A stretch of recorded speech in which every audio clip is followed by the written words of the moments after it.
Welcome to the Blaize interview. My name is Blaize. This is God the comedian. All right. So God. So how did you get into comedy? I mean, you created the earth, Yeah, right? then you created man. You made everything in it, and then you created Eve. So how did you go from creating everything comedy? Man, you gotta have a great sense of humor being. No,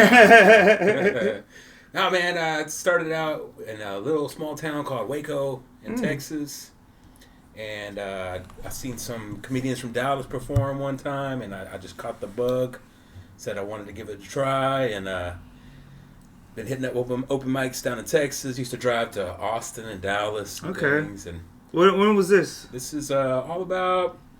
I'd say about 10 years ago we started. 10 years ago? Yeah, 10 years What ago. was the comedy scene in Texas like then? It was rough in Waco. There was only a mic once a month. Once a month? So yeah, there's not a lot of opportunity to practice. So that's why we would make the trips to Dallas and Austin, and that's brutal because it's an hour and a half there. So, hour and a half back. So 3-hour round trip Ooh. to do 3 minutes. Ooh. Oh man, that's brutal, right? Ooh, that's tough. Right. You didn't ever get the idea of starting your own mic or anything like that?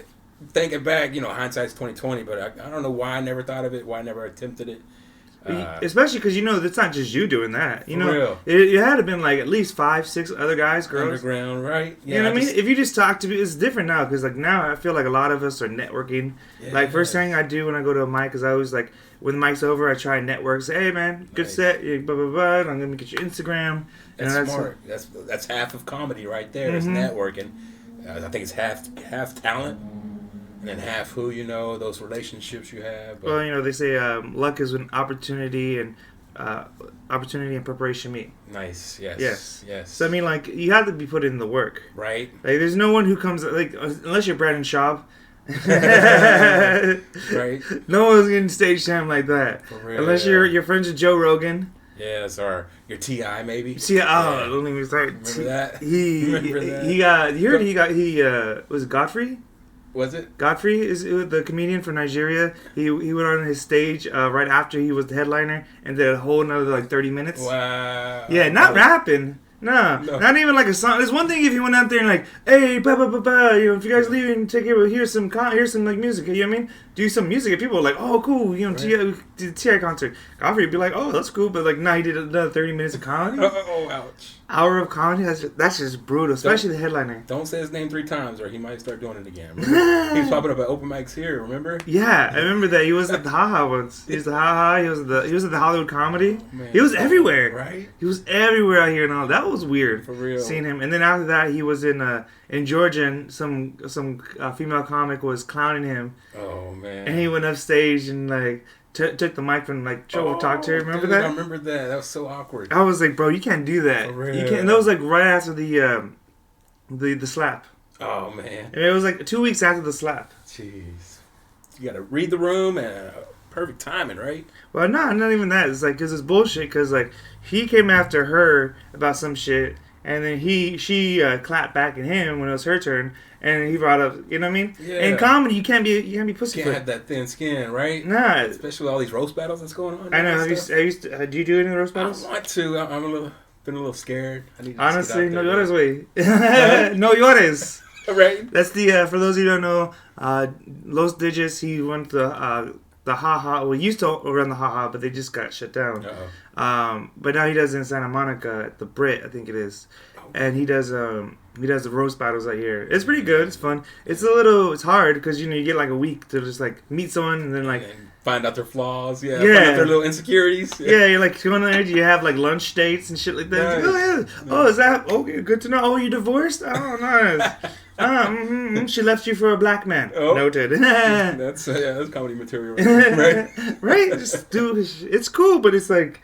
It's kind of hard. Have you done it? I've done it twice. What's your record? 1-1. Nice. Wow. First time was Marco Luigi. He won. We were both horrible. Last time was with Rosa Navarreto. And it was 50-50, but I edged it out the end. Nice. Barely. It was bad.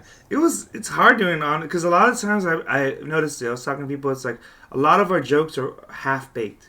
They have premises. It's hard, yeah, because when you're doing your regular material, that might be stuff that you've been doing for years. This is stuff you had to come up with that week, that day. Yeah. Yeah. Just like boom, boom, boom. Some people, they're great at it. Like, they can roast, like Shaq. They can improv at it, too. Like, yeah. The only reason I pull the head is because I have a little bit more flair on stage. Because I just know how to, sometimes it's about just having flair. Yeah, the delivery. Mm-hmm. Yeah. The joke may be half-baked, but the flair makes it... You can sell it. You know what I mean? Yeah. It's half-baked, but, you got to put some toppings on it. You got to make it look nice. Like, oh, look at all the toppings. Underneath it's like half-baked. It's like it'll give you Ebola and shit. Don't eat it. It just looks good. Yeah. Yeah. But that's what like doing the... But I feel like, because he also does, he works with the Comedy Store too, and their roast battles on Wednesdays.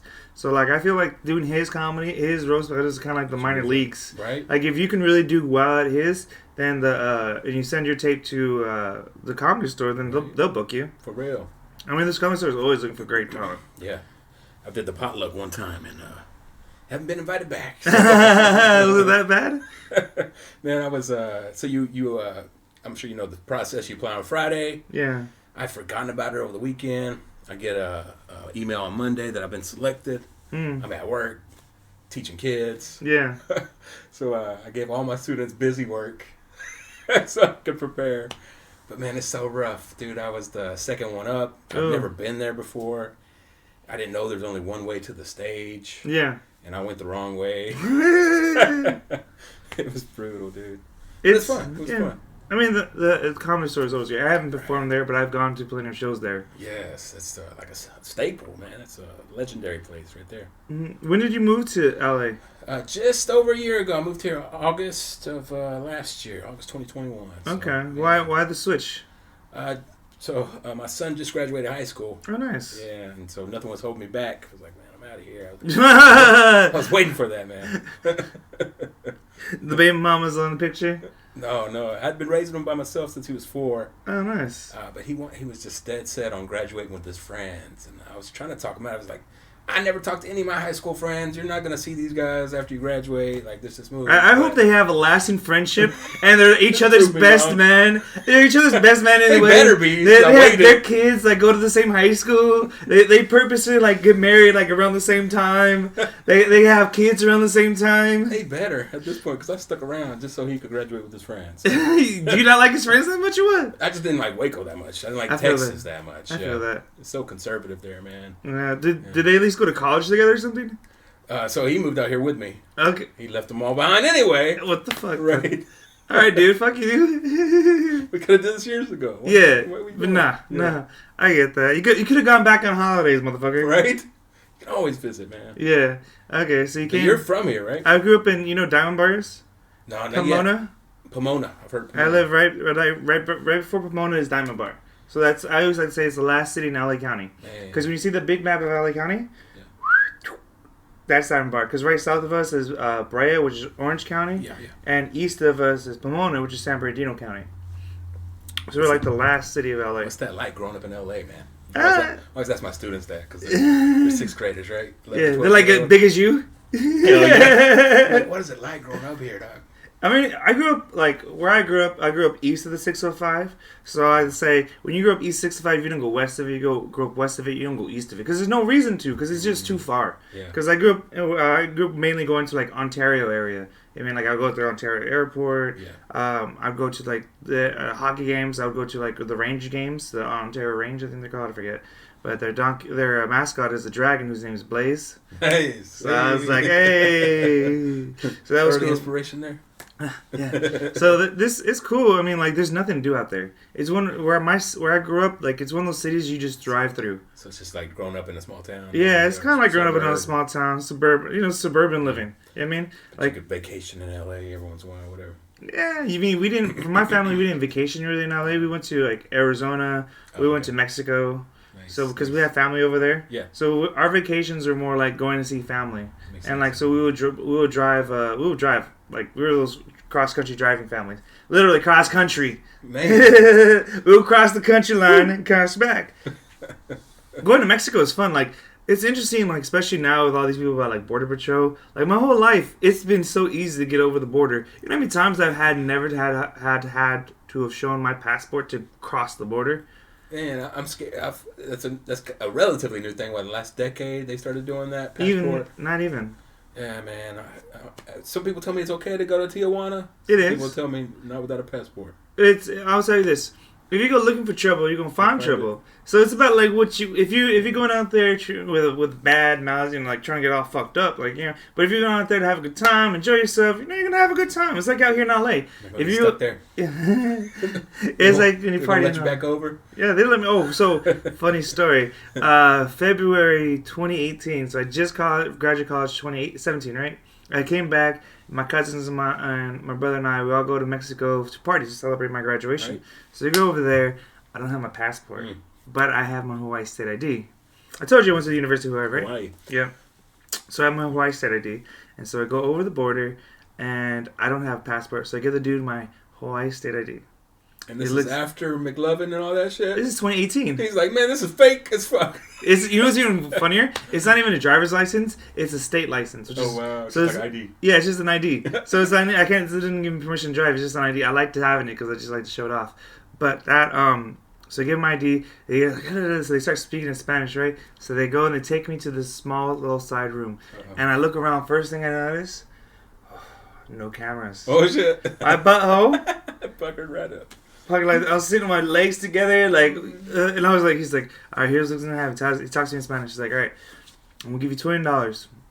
If you give me $20, you're gonna go to TJ. You can have a good time. Just don't look back. Don't tell anyone about this. Get the fuck out of here. I was all right. And he's like, if you don't, you got to go back home to America. And I was like, okay. And so I repeated it. And he was like, yep. So I gave him $20. He's like, get the fuck out of here. I just like, my cousins, I'm like, my butthole's still like this, right? Still puckered. So my cousin's like, what happened? What happens? Like, just keep going. Just keep going. So we keep going, right? And we just go, we have time. And I tell them what happened. So we have a good time, enjoy ourselves in TJ. And then we come back. So I'm coming back from TJ to San Diego. We're walking across the border, okay? Okay. Give the guy my Hawaii State ID. He reads it. He laughs. He said, ha, of course it's Blaize. Taps on the turnstile, leans back, looks to the left, looks to the right. Says, here you go, man. Have a wonderful day. I'm in America. Nice. Bro, honestly, and I even had this happen to me in October. So my birthday weekend, I went to San Diego and I made a random friend at a bar, as you do. And so I met this random friend, and he was like, what do you want to do? And so let's go TJ. So I'm trying to convince him. He's like, no, dude, I don't have my passport. I was like, all right, whatever. So I was like, bro, you don't need your passport. All you need is $20. He doesn't believe me. So Tijuana has a cover charge. It does. It's even worse. It's more expensive to get into the cheap place than it is to get in the expensive place. Isn't that some shit? That's right. So so he's like, oh no. So there's these two security guards right next to us. Because we're waiting for our lift, and we're waiting outside the ATM because they're picking up money because we're going to the strip club. Oh, man. So that's why we had to pick up the money. So picking up money, go to the strip club. I asked the security guards out there, hey man, how much it costs to go to Tijuana without a passport? Both of them at the top, $20. You ain't gotta pay shit to get in either. Right after that, we were driving to the strip club. We got talking to the Uber drivers. Hey man, how much it costs to get to the strip club or to get to TJ? Oh man, $20. I don't need your passport. So we leave that strip club, we go to a second strip club. As we're going to that second strip club, we can talk to the Uber, and this Uber. And he's like, hey man, how much it costs to get to TJ? He's like, no passport, $20. You ain't got to pay shit to get back in. That's just well known, huh? Yeah. So terrorists, if you want to break into Mexico, Tijuana. No, honestly, it's not. If terrorists don't know that TJ is the place to break into, you're doing a horrible job. You're doing a fucking horrible job. Like, there's so many worse places that, like, you could go through the Rio Grande. Like, nah, fuck that. Right. Like, you can go through Alice Island. Nah, fuck that. Just go to fucking TJ. Fucking Biden. I mean, haven't you been? You've been in Mexico plenty of times, right? Well, one time. Wow. And it was before you needed a passport, so. Was down in Matamoros or something. Matamoros, just down to the party? Texas border.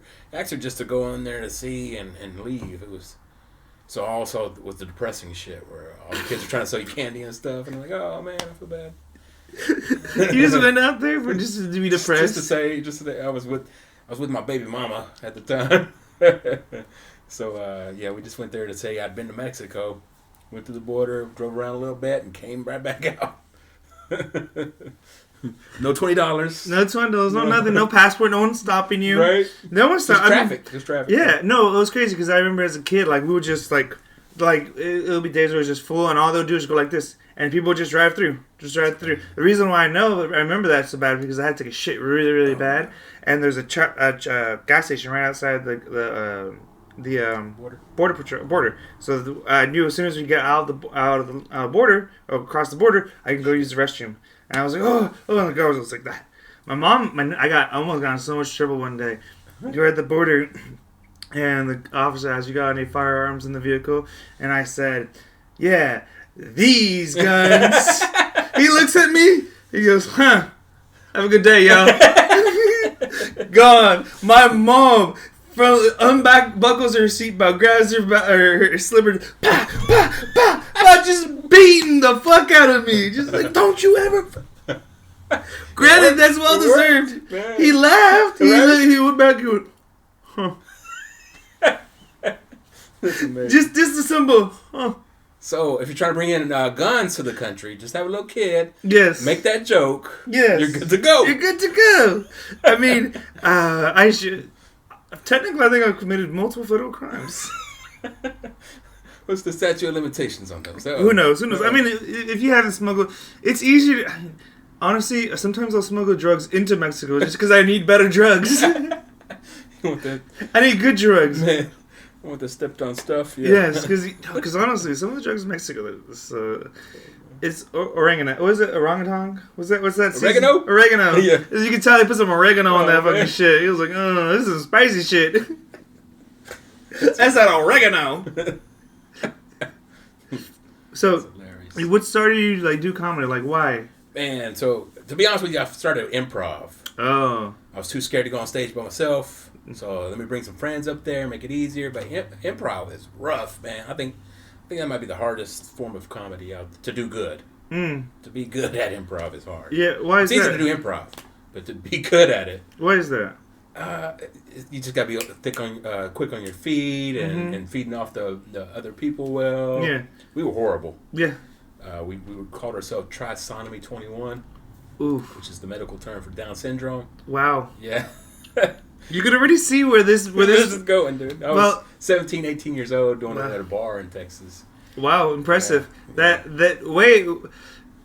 When you had a girlfriend, everyone's like, "Oh, he really has a girlfriend." I'm surprised. He's 17, 18 years old at a bar in Texas doing improv. For real. You're like, "Oh, he has a kid? You sure?" Man, I was the white Eddie Murphy. What are you talking about, man? No, it was horrible. So we called ourselves Trisomy, and we would open up for other comedians. One comedian came up, and he was like, y'all should change his name to Try Comedy. I was just like, ouch. So did that like 3 times, quit that, and then it was like 10 years probably before I did stand-up for the first time. Okay. I was like, man, this is a lot, I hate to say easier, but it was easier than improv. And you have prepared jokes. You're up there, you know. Yeah. I was nervous as hell. Yeah. But I was like, man, I could do this. Do you remember your first set? I remember telling some sex offender jokes. Because that's always so great. Everyone loves to hear sex offender jokes. You know, when you start, I don't know if everybody, but when you're young, you want to be edgy, right? And when you look like this, sex offender vibes, right? Yeah, of course. You don't have to agree, man. I mean, I'm not going to disagree. You're breathing a little too fast, though. Yeah. So I remember telling a sex offender joke, and then somebody in the audience was a friend of mine, and they were like believing it. And so I won the contest to perform again the next week, and I was going to clarify, I'm not a sex offender, but of course they didn't show up, so they didn't find out that I'm not really a... To this day, they might still think I'm a sex offender. I wouldn't be surprised if they did. Right. I'm surprised if people just walk by and like, this is probably a sex offender. And now you know the reason why I have a stage name. So why did you... So I wasn't going to say anything, but I was going to let the audience believe that's your real name. So why did you choose God, the comedian?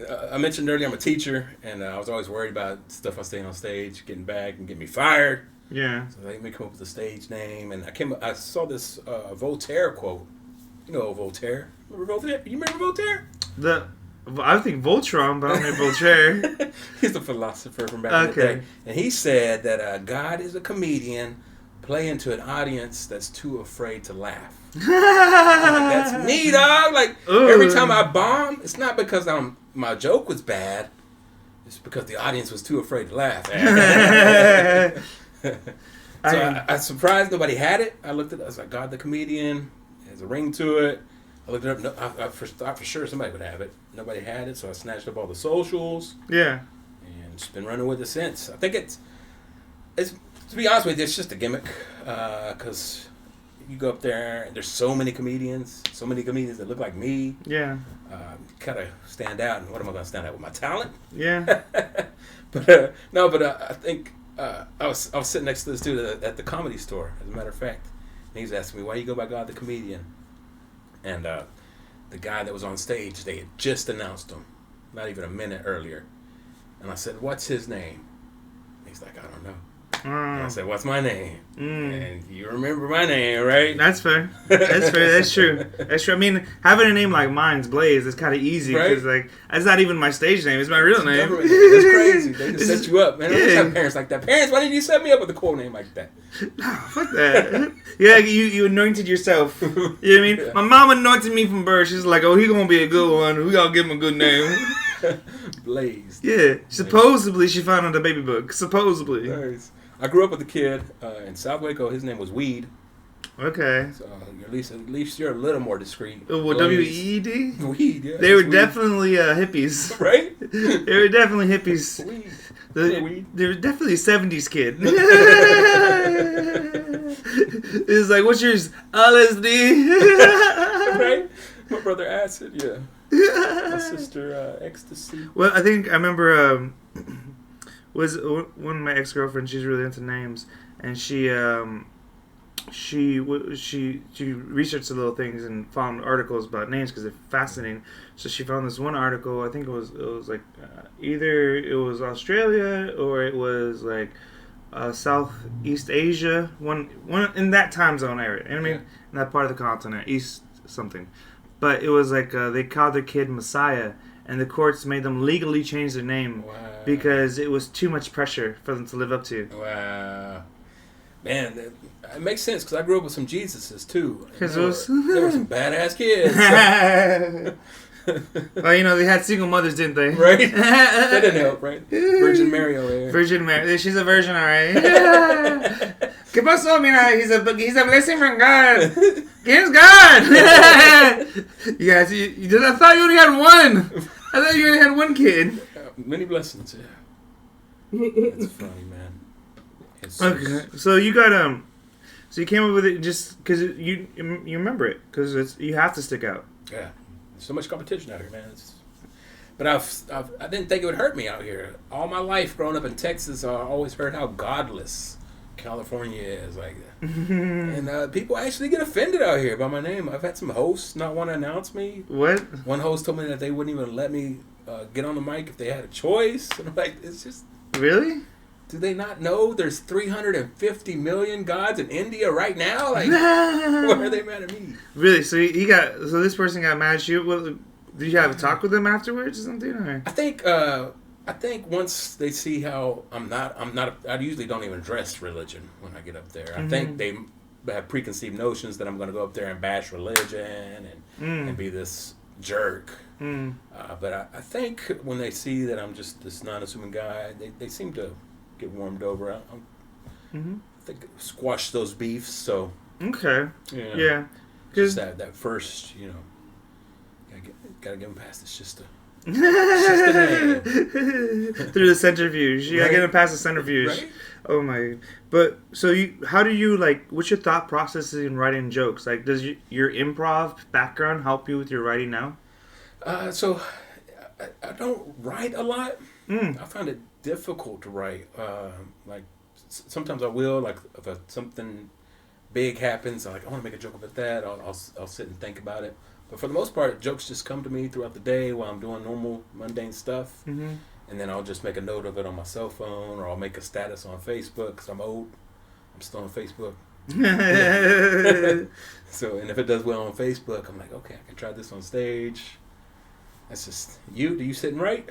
I write down a little bit here and there. So like I'll think of something throughout the day, and then I'll write that thought down, and then I'll come back to that thought process. Try to expand on it. And I'll try to expand on it. Like, what is it about it's funny? How do I make it funny? Like I have my astrology joke that I'm working on. I'm trying to make it funnier about when was the last time men found astrology funny? Nice. 2012. The Mayan calendar. Mayan calendar, you know what I mean? So, 2 reasons. The war was going to end, and secondly, they could blame the Mexicans. Nice. So, you know what I mean? It's kind of like... Right. But I feel like that's a great premise, but I feel like there's more to it. You know what I mean? Flesh it out. And I want... That's what the mics help me out with a lot. Nice. Sometimes you'll just go up there and you'll say a joke, and then, like, something comes up to you, and you're, like, thinking, and, like, whoa, like that. And, like, you're just, like... It's kind of like... No joke is ever perfect. I feel like I never feel like a joke's perfect. Like every time, like me and my roommate Charlie, whenever we go out and we go to Mike's together, we always rate ourselves. You know what I mean? Yeah. And honestly, like the best I've had was like a 7.5, like barely. And like I had maybe an 8 once, but like most of my jokes, I feel like you're always your own worst critic. Yeah, you know what I mean? Yeah. I feel like the best I had was 7.5. You know what I mean? Yeah. I was like, give me the half. I got a half one.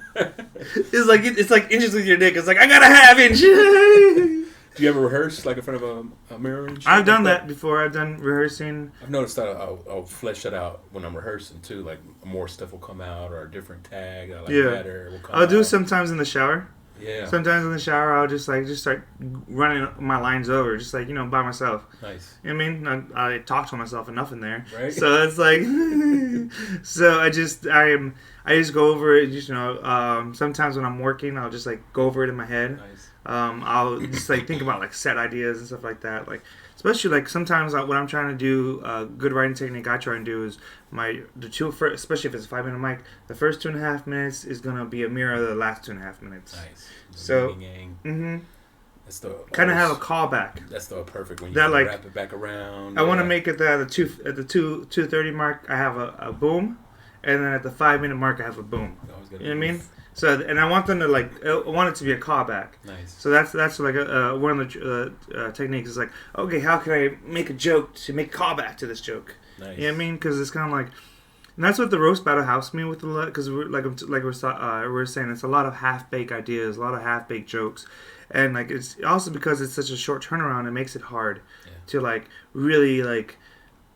Because sometimes it takes like a month for a joke to really get it. Because I even like the jokes that me and my last me and Russell had, there were a lot of good jokes. We ran through them the day beforehand, which most roast battles don't do. We wanted to put a good show. We ended up doing okay.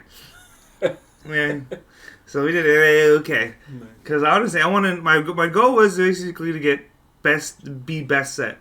Whenever I want to. Because unless I'm in like an open mic or something like that, but when I'm in a competition, just be the best set. Right. I mean, because the competitions are hard here. I mean, you've done the Baca competitions. I haven't done the Baca competition. I did a competition in Long Beach Which time. one? And I don't even remember. It was when I first moved out here. I just found it. It was at a gay bar in Long Beach. Nice. Give it a try. I don't know how I feel about competitions. Like, it's hard. it's tough. Yeah, it's usually. It's based on the audience. It's whoever brought the most people, usually. Yeah. It's based on the judges. Half the time, they're not even comedians. So No. It's tough. Yeah. I'm not knocking anybody that wins them. I mean, or does them. I should do more. It's all good practice, but... Yeah. I mean, some of them are good practice. Some of them are just like, oh, why'd I do this again? Yeah, man. It is like... what is like the difference in comedy you felt like between like Texas and Los Angeles since you've been here? Dude, I thought it'd be a lot different because I can tell little silly gay jokes in Texas and get laughs. Mm-hmm. And I didn't think they would work here because I could pretend I'm gay and people would be like, okay, he's gay. That's not funny. But so far everything's been translating except for, of course, local humor. That's not going to go well out here. But yeah, everything seems to be translating. I guess because I'm coming from conservative Texas, and then people out here are very liberal. But they're almost conservative too because they're woke. Yeah. So you can't talk about certain things. So I'm used to walking on eggshells. I guess I'm trying to say. Mm-hmm. Have you done comedy outside of the... Out of LA? Yeah. I've done it. Yeah, I've done it. New York. Nice. I've gone New Orleans. My next goal is to get to Arizona. Wow. I've gone to like a one show in Long Beach. I've done a show in Long Beach twice. I've done a show in San Diego. So, you know what I mean? Even that's different, right? Even city to city. I mean, even if from like LA, Orange County, I mean, like I always say, like West Hollywood is much different than like East LA. You know what I mean? Yeah. Two different crowds. Right. Two huge, like you got mainly Hispanic crowd versus a mainly liberal. Life experiences. Yeah, life experience. Whereas a lot of more East LA crowd, more local. Whereas more West Hollywood is more people from like around the country, transplants, people from here or there. Yeah. You know what I mean? So it's different than like even Orange County. Have you done shows in Orange County? No. If you go down Orange County, all those definitely more Texas vibes. Really? People don't realize how Southern California is. I remember I was driving out to the Riverside. I don't know. Ooh! I seen Trump flags out there. I was like, what? Wait a minute, what's going on? Yep. It's Trump. There's a whole... If you go to Riverside, Fontana, if you go to Orange County, San Diego, I mean, if you go like the Inland Empire, you go up to like Central America, Central California, Central Valley. Yeah. Like, there's a whole bunch of... it's crazy. Trumps. Like, people don't realize how, like... Conservative. Because remember, we had... Ronald Reagan was the governor. Arnold Schwarzenegger. And Arnold Schwarzenegger. I mean, watch. We're going to have Kim Kardashian as our next governor. And then watch Kim Kardashian for president. Right? Y'all think I'm playing? Y'all think Kanye's going to make a presidential run? I'm calling here first. Blaize Sanchez 2022 is calling it. I believe it. Kim K is going to run for president. When? Well, you know why? 24, 28... Let me see, 32. I'm going to call it 2032. 10 years from now. 10 years from now. I'll say that's a good thing because right now she's trying to become a lawyer. Right, and most presidents have been lawyers. Mm-hmm. So there's a lot of good, lawyers is because you have the right laws, you know what I mean? And that's what, that's what people want in a lawmaker and an executive, someone who knows how to, like, make laws, someone who knows how to run a business. Thanks, but then we got Herschel Walker, we got Trump, we got... People voted in because he was different and because he was a businessman. He was gonna like fix it. I was always, when I was a kid, I was like, I don't understand why we have debt, motherfucker. We should just go on a debit card. What? Make him president. Right? It was like, motherfuckers, get off this fucking debt shit. Go on a debit card. Like y'all ain't gonna, you ain't getting no overdraws. No overdraw protection over here. You know what I mean? Get rid of the Second Amendment. We got these guns right here. Yeah. Oh, this is how we took back the Capitol. Where were you January 6th? I don't even remember where I was. I think it was... I know it was... I don't even know what day it was. Hey, y'all, Blaize has a squatty potty in there. Shout out to the squatty potty. Hey. Yeah, so, you put your legs up and have... Of course! I have one, man, but I can't get used to that. Man. You got to, because it helps you shit better. I get but I just can't get used to it. And... Where's the dog at? She's in the... I put her in the room. Okay. She's in trouble. Blaize has a dog that looks like he's high all the time. Lucy, yeah. But what I just realized today, you remember when Zika was a thing? Zuko. No. Zika. Zika from the mosquitoes? Yeah. They were causing babies to have... Yeah. Was your dog born around that time? You gotta put a picture of your dog. She was born... Well, she's been on the podcast before. Nice. Yeah, now, but she's in trouble right now because she sheds too much and Charlie doesn't appreciate that. Oh, Charlie, come on. No, it's alright. It's okay. She's in trouble because of it. She got a tiny head though. She got tiny hair and like tiny eyes.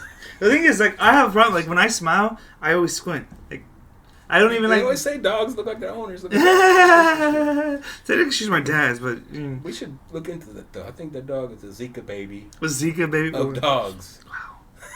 Wow. No offense. No offense taken. You might have could end up in a medical journal. Could be a famous dog.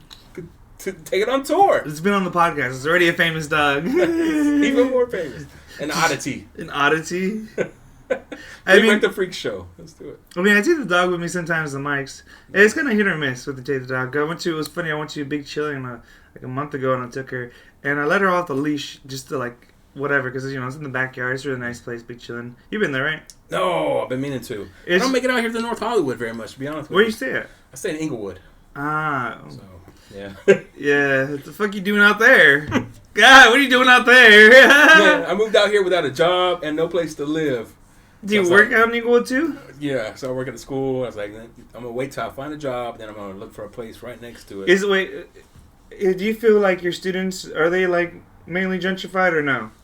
Not yet. I have some rough students. Yeah. Rough students schools still aren't gentrified yet. Right. Only the community, not the schools. Right. Yeah. I'm actually at the Inglewood adjacent, right in that little rough patch by Lemur Park. You know. Yeah. Isn't it Lamar Park? Lamar, probably. I just lost my street cred right there. Can we edit this out? It was Lemur Park. Lemur Park. You ever been to Lemur Park, buddy? We can edit this out, though, right? Just slice this. We're just gonna slice it over and over. Lemur Park. Yeah. Don't let this guy in there anymore. He's a cop. Yeah, he's a cop. He definitely fucking. He has the fake weed. He has the orangutan in his shit in his weed. Remember speaking of fake weed, remember Spice? Remember I was too young for that. Oh, look, thank God for you. Man, that was horrible. That was a horrible time in our history right there, man. I was working a delivery job at the time, and they would randomly drug test. So I was like, this potpourri won't show up in a drug test. Let's switch to that. Ooh. Dude, I drove a Standard, and I forgot how to drive a Standard. Oh, that's fun. You're sitting there like, oh, fuck. How does this work? I mean, I did, my parents have a truck body business, so I actually learned how to drive a 2-ton truck, like a big old... Oh, shit, the 18-wheeler thing? Yeah, the 18-wheeler, that's why I learned how to drive. Now, did you learn how to fucking do stick, fucking going uphill and that shit? Oh. Yeah. I'm driving a Standard now, and I want to go to San Francisco, man. I want to drive to San Francisco. Good luck. But I'm scared of those fucking hills with my Standard, dude. Bro, some of those hills, I swear, are like fucking 90 degrees. Up, right? Just straight up. I'm like, bro, is it what kind of car is this? Lowrider? No, it's just a Volkswagen Jetta. 2019 Volkswagen Jetta. Yeah. But I bought it 2 days before I left Texas. It's like I want to get a new car. And Jettas are good cars. They are, but I don't know what I was thinking about getting a Standard. I was like, I know how to drive Standard, it'll be fine. All the stop and go traffic though, dog. Yeah. I'm switching gears like 500 times a day, man. Yeah. This leg is fucking strong as fuck because of the clutch. In that clutch all day long. I got one strong leg. Especially driving around from Inglewood to all these mics. Right? That stop and go traffic, man. It'd be 9 miles away, 45 minutes. I'm like, what the fuck, dude? And then as you're going, it's like, you want to be there at 9:30. And then you're like, 9:31. Right? 9:32. And you ain't moving. You're just standing there like, 9:40. Like, what the fuck? How to get 10 more minutes? Like, what the fuck? do? Yeah, what the fuck did I do to deserve that? Brutal. You caused a flood. When I first moved out here, I would just go by, I would pull up GPS and I would go what was closer, right? This is 2 miles away. That's 20 miles away. I'm going. But I've noticed, man, that's not what's fastest sometimes. No. Sometimes the thing that's 20 miles away is faster than the thing that's 2 miles away. Yeah. Like, yeah, that's how it is. to plug everything in the GPS and see how long it takes, man. Yeah, that's just how it is. Like, I have a rule. I have a 2-hour rule. Whenever I go anywhere, I get 1 hour to get ready and 1 hour to get there. If it takes longer than that, you're not doing it? Might not be worth it. See, dude, that's me. Cause North Hollywood, like, it just took me a little over an hour to get out here. Yeah. It's like North Hollywood, NoHo, right? NoHo. Because I got no house. I think it should stand for not North Hollywood. It should stand for not Hollywood. This is not Hollywood, dog. No, it's not. This is where all the poor people live. Sounds nice, right? North Hollywood. Not really. Not really. But there's some comedy clubs out here. What is there? The Chateau. Flappers, but that's more Burbank area. It's more Burbank. I'm trying to think of other mics. I mean, I know there's a lot more. There's a lot of good little mics here and there. I'm blanking on them right now. Yeah. But there's also like a whole bunch of little spots you can make mics out here too. That's what I wanted to. That's my next mission, is to find a little spot to host a mic myself. Why don't you? Just haven't found a bar or a restaurant. I haven't really looked that hard either, to be honest. But when it comes to the idea of making a mic, what do you take from other mics that you would like to implement in your own mic? Yeah, that's what I was thinking too. Like, I think I prefer the bucket draw. Really? Only because you have to pay attention. You don't know when you're going to get because it's so easy to know when you're on the list, to not pay attention, to go outside and smoke. And yeah. But if you're on the bucket draw, you have to pay attention. You might be on deck pretty soon. Some other things I wanted to include were like a live option if you wanted to go on Instagram Live with your set. Boom, we'll put it on there. And having the time where the comic can see how much time they have left without having to flash a mic at them. Yeah. Just some small things, sort of like to change and try out. That would be interesting. Yeah. Because you could definitely, what you could do instead of like, like in football or in basketball, how they have the shot clock. Yeah. Just put a big old fucking shot clock up there. Yeah, just an electronic timer. It could be on the back of the room. Yeah, I was going to say, like, put it in the back of the room and they can see it and, and everyone could see it. So no one's running the fucking mic. Right. And you should there's still going to be people wasn't paying attention. Yeah, no, like I say, it's fucking, you should just put a horn to it. Yeah. It's like it's a fucking basketball game, you know what I mean? Just, At 5 minutes, you turn off the mic. Yeah. 5 minutes, fuck it. And you know what? That's better. I would respect that. Right. Because as a comic, and especially if you stick to that rule, I feel like a lot of comics would respect that and they would be more appreciative of situations like that. And because at the potluck, dude, at the Comedy Store, you get 3 minutes there. Yeah. And they drill it into you, like, do not go 1 second over that 3 minutes. If you go over, we won't invite you back for a year. So it was in the back of my mind the whole time. Don't go over, motherfucker. Yeah. Pay attention to that light. So yeah. I don't like doing shows like, honestly, the reason I don't like doing shows like Comedy Store and Flappers and because they're all bringers. I mean, bringer shows are kind of, but you gotta. The thing is, a lot of folks have good and bad things about bringers because eventually you have to have bringer shows because eventually if you want to be a touring act, you're gonna have to bring your own fucking shows. You know what I mean, your own people. Because that's what it's all about. It's not just the comedy place. The tough thing is, like you mentioned, there's so many transplants here. Like, I don't have anybody I can bring. Like, who am I going to bring? Your son? Right? He's not even old enough. Right? Sneak him in. So that's the tough thing about bringer shows. But the good thing, like the Comedy Store, man, it's got such a well-established name. The potlucks sell out. Yeah. Also performing in front of a sellout crowd. Like, people pay to see open mic. Yeah. Just because their name's so big. And I think that's the promoter's job, man. You gotta get people excited about the show. Mm-hmm. Get people to show up, not depend on the comics to bring people. Because they're probably not gonna bring the best people anyway, are they? They're not bringing their best. They're bringing other comics. So you have the shot clock. You'd have the bucket draw. The only thing is that what I would say it might be hard with the bucket draw on the live is because I guess you could put like a little like because you your name if you want to go live. I guess you'd put like if anything you have to make like pre-made strips and put like name and then put like live yes or no and they have to check yes or no. Yeah. And then I guess you'd also have to put Instagram handle. I wish you could just do the whole thing live, but I know some comics don't want their stuff out there.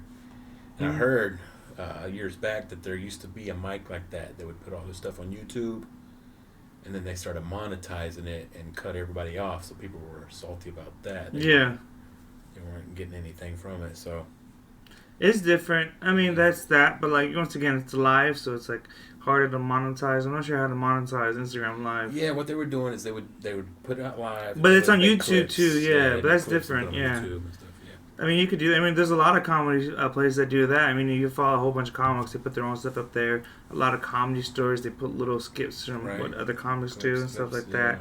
So I mean, there's different things like that. So I get what you mean. You can do it live here, live not, and just. I mean, honestly, it varies. I mean, right. It varies. And then, would you rather, like you said, would you rather have it like a bar, or would you rather have like a restaurant? Yeah. So hopefully, the best place I've noticed has been bars because they usually have people that are already there, not even for comedy, so you can kind of rope them in. Restaurants a little harder because people are eating, right? Especially when people say like, some people have disgusting jokes. Yes, and then turning off customers. Yeah. So that's another thing. So bars, it's a little bit more rowdier. People do karaoke already. I'm pretty sure there's a lot of places. If you just go there and you talk to them, I'm pretty sure you can get a mic. Another thing is, I like mics that don't charge, so I prefer with not charge, no minimums. That's the hard part, yeah, because some places they want the revenue coming in. Because like I know like the one on Sundays out here in Studio City at the Deadpan. That one's 10 minutes. It's $5 for 10 minutes, but you also have to pay get one item. But it's 25% off that item. Nice. So it's not too bad, but it's kind of like. Some pros and cons there. 10 minutes is good. Yeah. Yeah, I mean it's hard to work out 10 minutes. Right. Because you have to like longer than people think. I mean, when you go from 3 to 5, it's like woof. Right. And then 5 to 10. I did a 10-minute set not too long ago in Culver City, and I'm good at remembering 5 minutes. Mm-hmm. But that's all I can remember is 5 minutes. So I have notes up there, man. And the show had a spotlight. Yeah. And so I had my notes on the floor, and every time I looked down, he would put the spotlight on my notes. Don't put the spotlight on my notes. Like, you blowing up my spot up here, man. That's great, though. That's funny, though.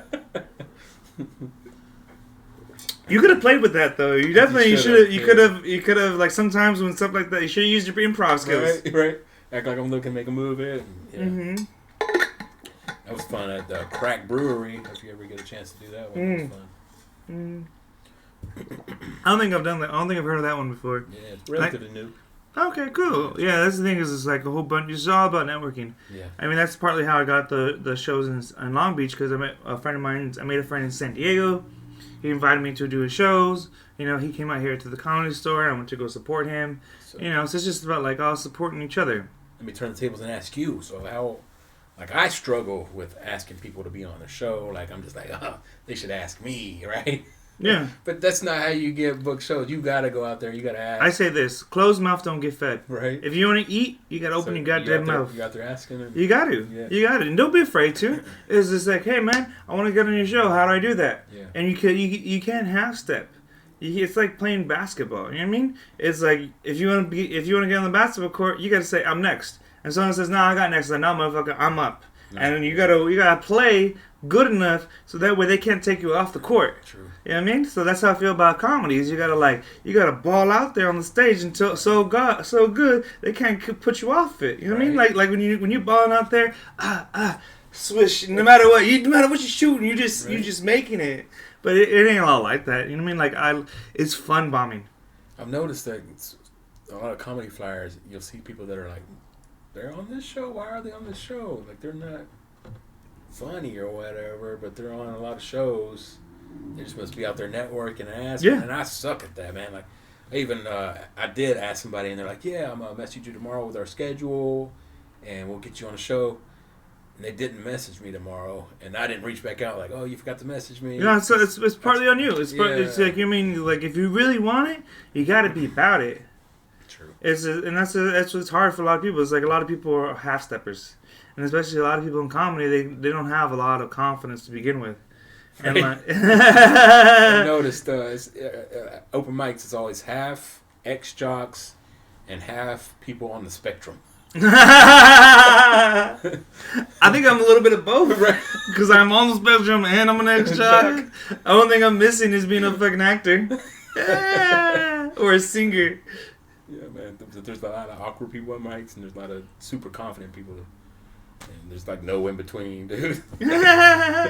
Well, what are your favorite mics to go to? So Magic Meow puts on one every other week. Where's that at? It's it moves from place to place, so you just have to follow them. Okay. Yeah. Interesting. That's my favorite. I found that in December. I moved out here in August. Found that in December. I've been going to it every month. It's a good community of people. The same people show up. But other than that, I hit up the Slotteds on like Melrose. Interesting. So you would like to go to the slotted mics, but you'd prefer to have your own mic as a bucket. So what's the duality there, man? Well, I don't get to tell them how to do the show. I just gotta sign up for what's out there, and that's the most popular thing right now. It's those Slotteds. They're everywhere. I personally like the Slotteds because, like I said, I like to know when I go up. Because then, otherwise, when I don't know, I'm constantly like looking at my phone. You know what I mean? Oh yeah. Whereas when I know when I'm going up, then I can relax a little bit, I can chill. It's like okay, I know where I'm going up, and I don't have to because like when you do the Baka shows, comedy roulette, so it's like fuck, like you're like talking to someone or you're like doing something, and you're like all of a sudden your name. Yeah, I'm like you gotta go take a piss, and like fuck, I gotta go up here, but I gotta take a piss. And so that's what part of the thing is. Like, I get the bucket like in the hole, and then coming up next in the hole. That's one thing. I like that. But it's kind of like, once again, kind of like it kind of gets exhausting, especially if there's like 20, 30 people there.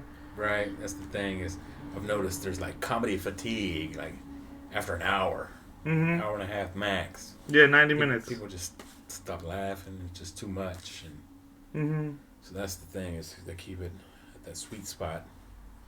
I find that a lot of comics don't like laughing at comedy shows. Why? Right? Why? I'm always laughing. I'm always the person. I'm always sitting in the first 2 rows. Right? Always. Yes. And people feel weird about that. I don't understand why. People always sit in the back of the fucking room and shit. It's like, bro, sit in the front. This isn't class. The first mic I did out here was at the Trap Mic. On Melrose, Slaughter Mic. Yeah. And it's you in front of 9 comedians. Yeah. And they don't laugh at nothing, dude. I don't know if they're just... I think what it is they're thinking about their set. If they haven't gone up yet, they're thinking about what they're going to say. And if they've already gone up, they're going over their set again. And they just don't care. Yeah, but it's brutal.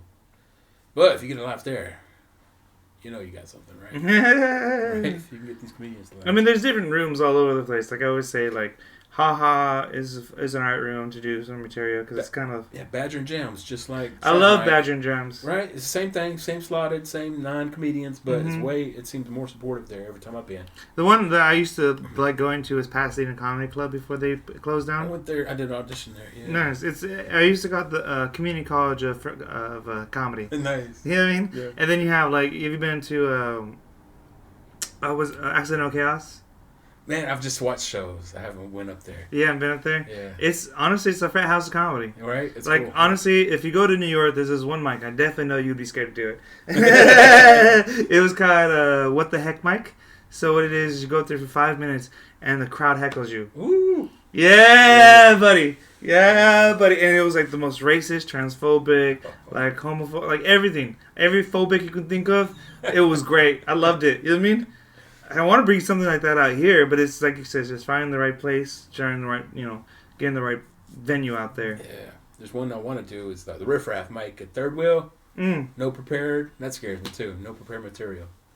Can't go up there with any joke you've ever told before. And just riff raff, man. You just riff. Down for that? Would you do that? I'd do that. Nice. I'd be down to do that.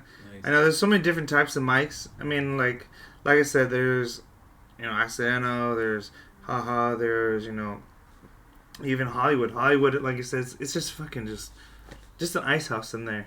Yeah. I mean, no one wants to laugh. None of the comics want to laugh. It's crazy. And no one knows why. It's just like you ask every comic, I was like, yeah, I don't know why comics don't want to laugh. It's like just some comics just have a lot of shit up their ass. For real.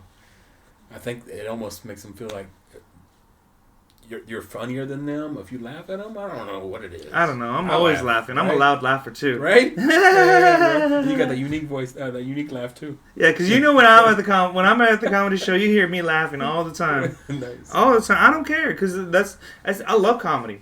I love comedy. I feel like comics are supposed to love comedy. Right. And I feel like a lot of comics don't love comedy, and it's weird to me. But like not liking comedy, but you're doing it. Right. I've seen a lot of people treat it as therapy too, and they just go up there and just tell life stories. I'm like, where's the joke? Where's the punchline? Yeah. I'm not your therapist. I know it's very interesting. Sometimes I'll just go up there and I'll just say a premise, and just hope the joke works.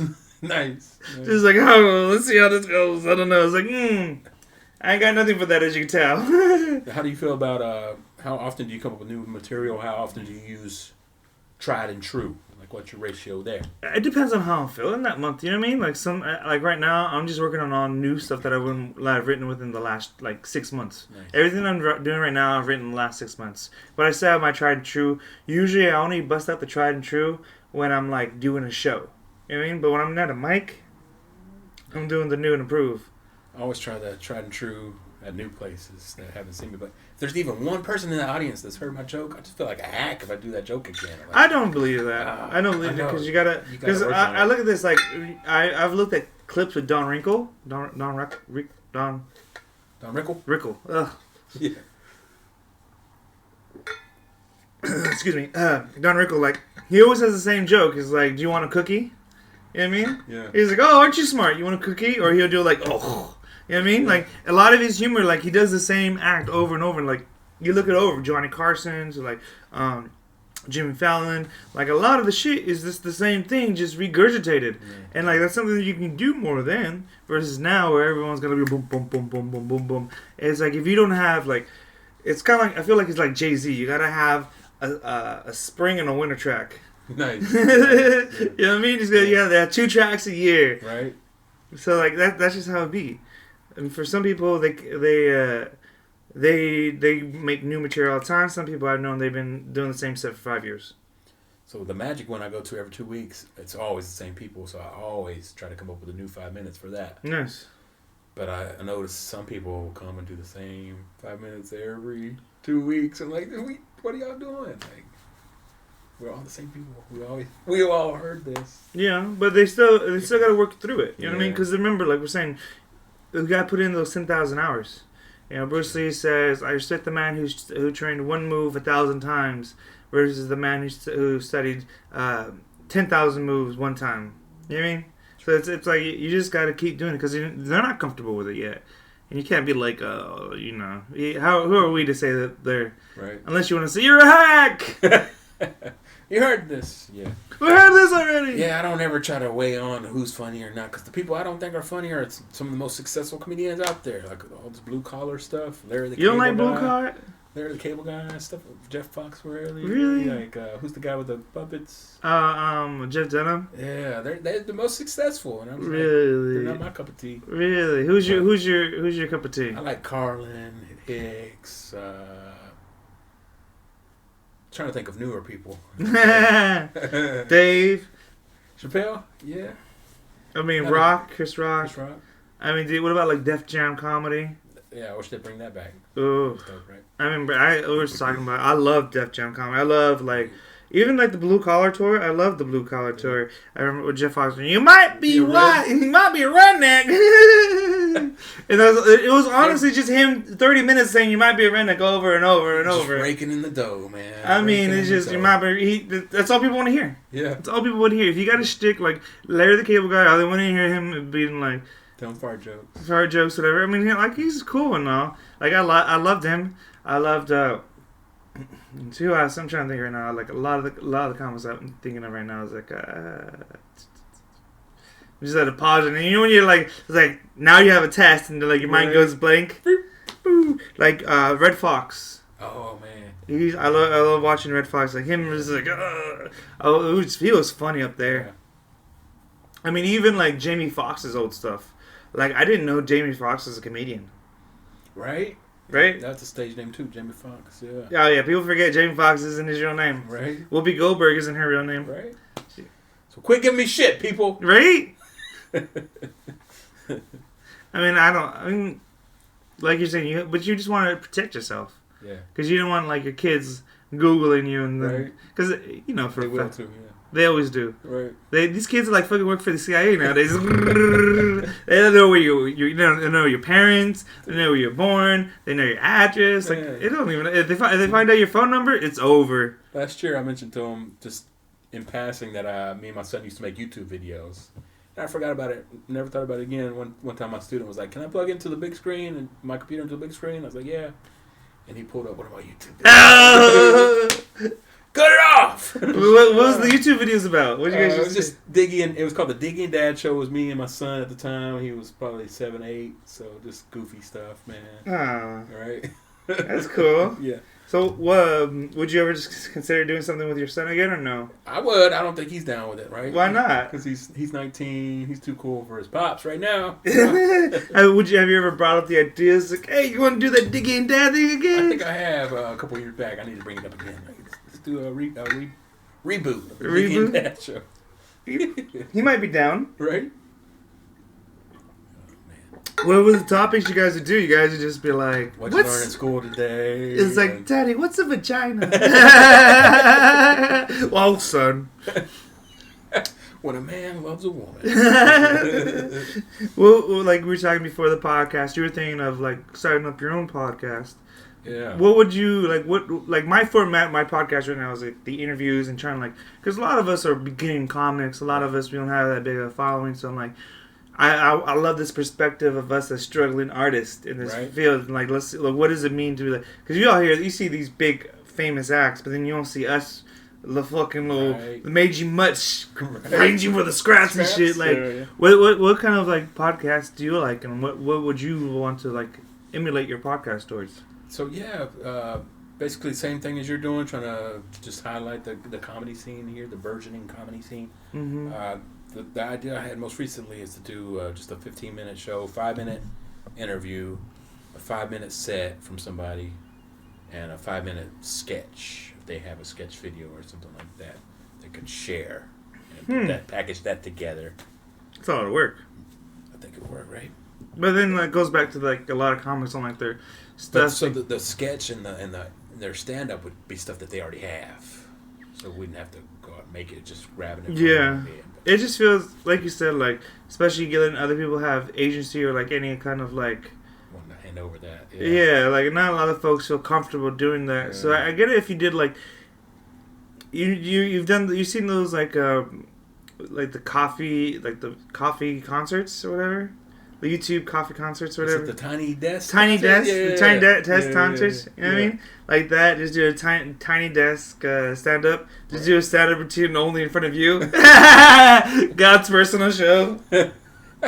That just be awkward. Just like doing comedy sketches with one person. Like how do you just do that? Just looking at you the whole time. I've done that before. Back in Waco, a buddy of mine was trying to start an internet show. He's like, come do a 5-minute set, and it was just him and my son in the room. And I'm doing my set in front of. It was so hard, man. So awkward. What do you feel about bombing? Because I feel like a lot of folks have different emotions about bombing. I think it's a necessary evil. I know it happens to me whenever I'm feeling cocky or stuff. Like, I don't need to really rehearse that much for this, or I can come up with my jokes last minute, and that will humble you real quick when you can't, and it doesn't work out. You're like, oh shit, I should have prepared, and I should have, So I think it's a good thing. I think sometimes we think we bomb even though we didn't. Yeah. Like maybe we just couldn't hear the laughs. Maybe we couldn't see the people, but they really did have a good time or whatever. So.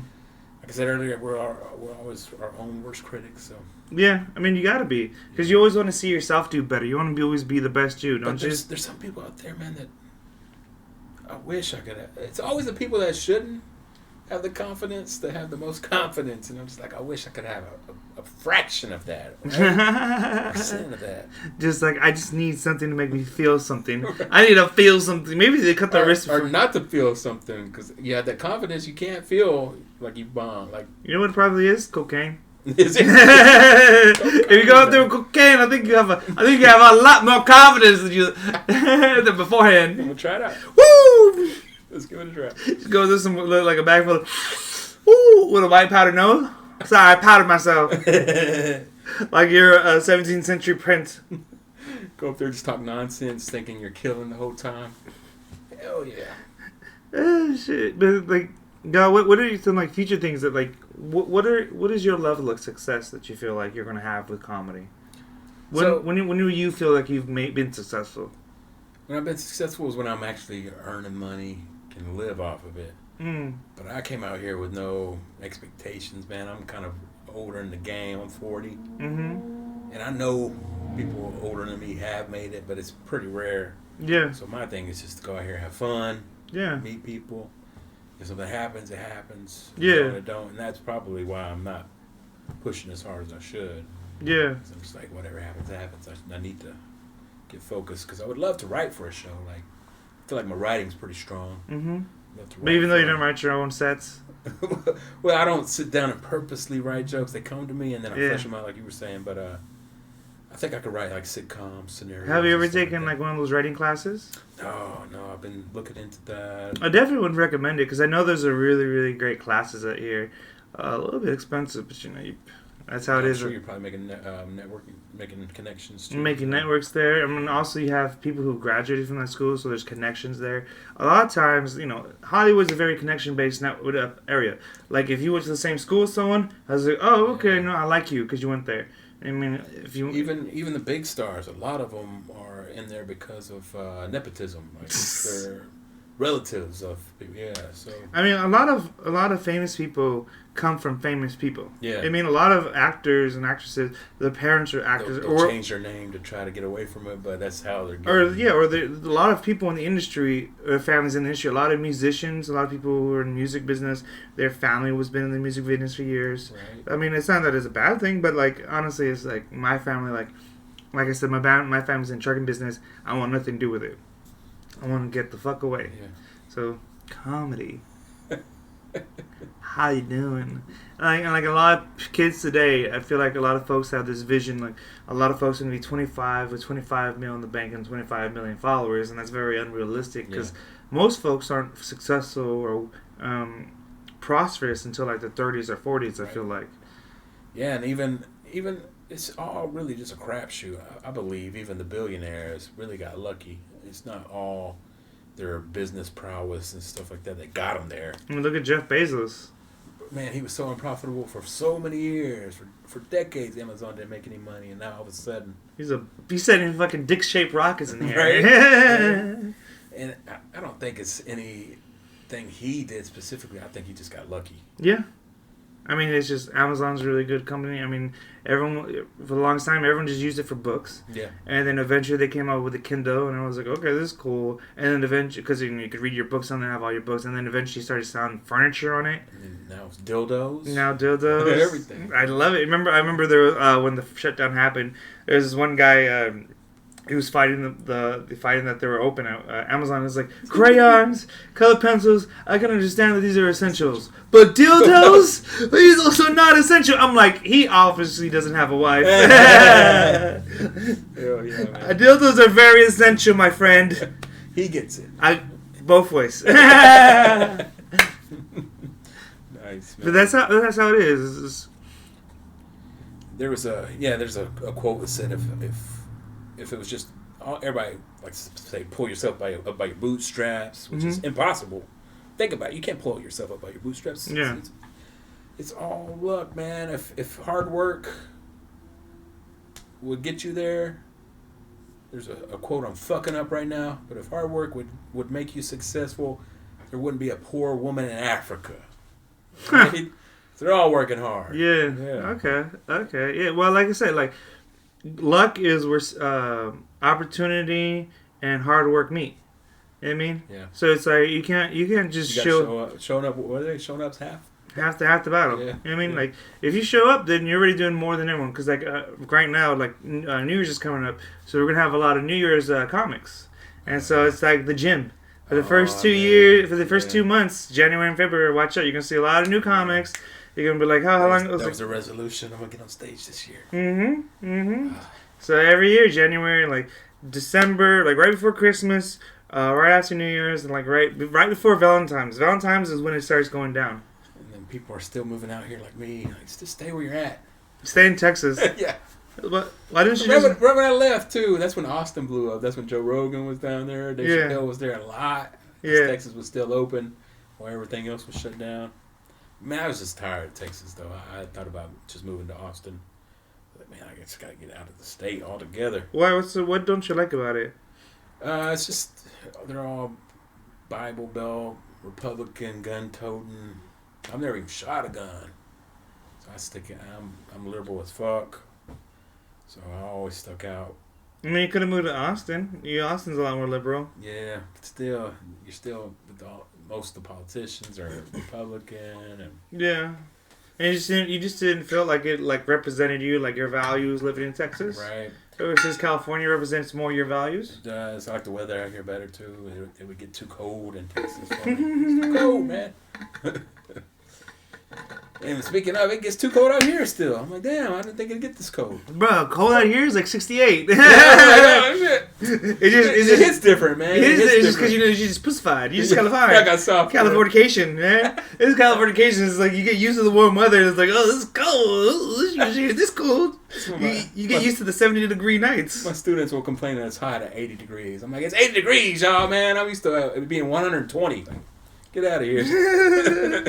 It's just dry heat, man. It's just dry heat out here. Yeah. We won't get that humid heat. Humid heat is different. For real. You be all sweaty. Yeah, it's just like you get that swamp ass. Right? You're just like, ugh. Instant swamp you ass. can feel your asshole just leaking. I noticed that I flew back to landed in Austin. As soon as we got out of the airport, you could just feel the humidity. It felt like somebody threw a wet blanket on you. It's like, oh, shit. You just stand there and you start sweating. Right? Oh, shit.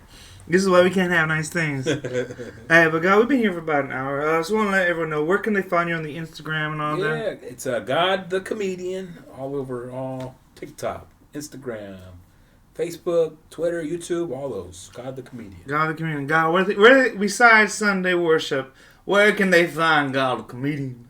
You know what? You should have a Sunday show called Sunday Worship. I thought about that, yeah. You should just do it. Yeah. Sunday Worship. That would be the greatest shit. Right?